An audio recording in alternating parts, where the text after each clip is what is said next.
নমস্কার বন্ধুরা, ঠাম্মার রান্নাঘরে সবাইকে স্বাগত জানাই। আজকে আমরা বানাচ্ছি সুস্বাদু পটল চিংড়ি ভর্তা।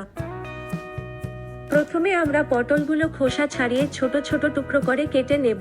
তারপর পটল টুকরোগুলোতে নুন এবং হলুদ গুঁড়ো মাখিয়ে রাখব। এখন চিংড়িগুলো নেব। চিংড়িগুলোতে নুন এবং হলুদ গুঁড়ো মাখিয়ে মেরিনেট করে রাখব। একটি কড়াইতে তেল গরম করব। তেল গরম হলে পটলগুলো কড়াইতে দেব এবং ঢাকা দিয়ে রান্না করব যতক্ষণ না পটলগুলো নরম হয়ে যায়। পটল রান্না হয়ে গেলে আলাদা করে তুলে রাখব।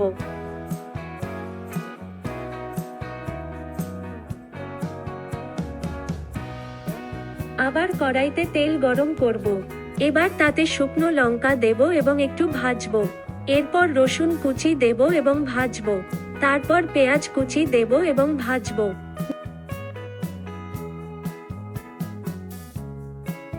ভিডিওটি লাইক, শেয়ার এবং আমাদের চ্যানেলটি সাবস্ক্রাইব করতে ভুলবেন না। ধন্যবাদ।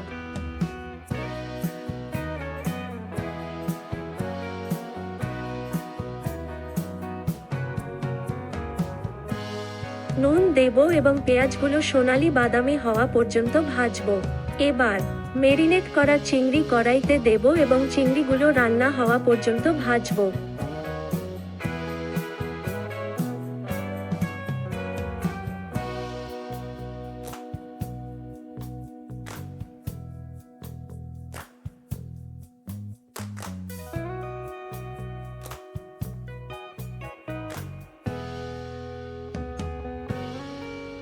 শেষে ধনেপাতা কুচি এবং কাঁচা লঙ্কা যোগ করব। পটল এবং চিংড়ি একটি গ্রাইন্ডারে দেব এবং পেস্ট বানিয়ে নেব। পেস্টটাকে একটি বাটিতে নিয়ে সরষের তেল মিশিয়ে দেব।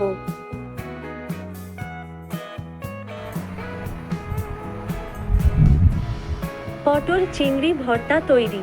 গরম গরম পরিবেশন করুন ভাতের সাথে। বন্ধুরা, আশা করি রেসিপিটি আপনাদের ভালো লেগেছে।